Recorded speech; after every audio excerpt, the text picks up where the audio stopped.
Yo, what's going on guys? Welcome to your 24th Bootstrap 3 tutorial, and in this video we're going to take a look at tooltips. Alright then guys, so it's about time now we moved on to some of the more advanced JavaScript components. So the rest of this tutorial series, or most of it, is going to be focused on those. Now we're going to start with the most simple one, which is tooltips in my opinion.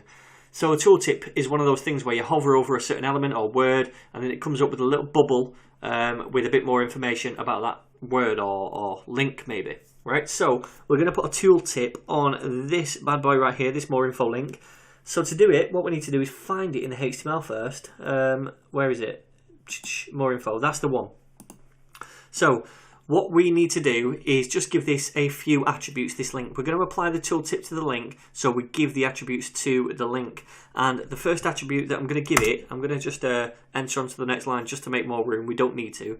The first attribute is going to be, all in lower caps, and it's going to be data hyphen toggle equals tooltip. Alright.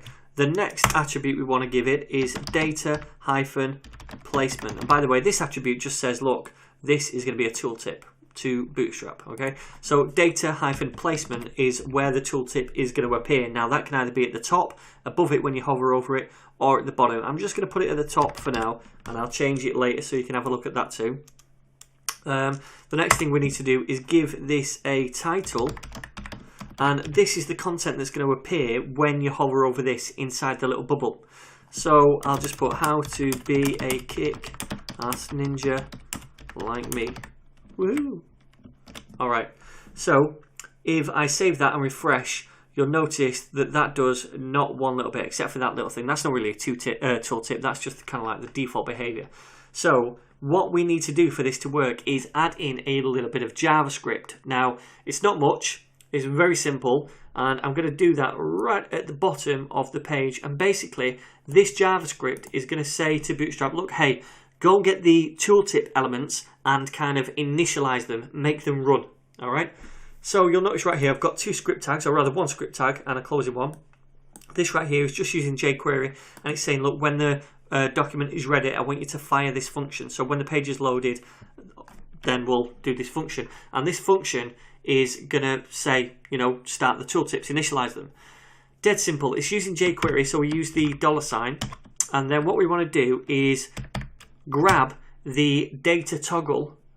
You can see right here where I've done it. It says, there it is, data toggle. Okay, so this is an attribute. Now we can use an attribute selector in jQuery to grab the element that that's on. So I'm going to say that. So that right there is an attribute selector. It's in square brackets, and this is the attribute that we're looking for with this value. So it's going to go out and grab whichever elements have that attribute associated with them. And then we just need to apply a method, which is tooltip, like that. And that should do the trick. So let's refresh over here and come down, go for more info, and there we go. Okay, so that's at the top. We can also put it at the bottom. You see this data placement right here. We can put bottom like that and save it, refresh, and now it appears at the bottom. I prefer it at the top because then your hand, if you look here, your hand kind of goes over it a little bit. I'm a little bit OCD. I prefer the tooltips at the top if you can. Now, this doesn't have to be on an anchor tag. I put it on an anchor tag, but it can be on whatever you want. Okay, it could be on a span tag or a P, or you know, any element you choose. So there we go, guys. That is how to make a dead simple, quick tooltip. Any questions? Put them down below. Otherwise, don't forget to subscribe, like, and all that kind of stuff. I'll see you in the very next tutorial.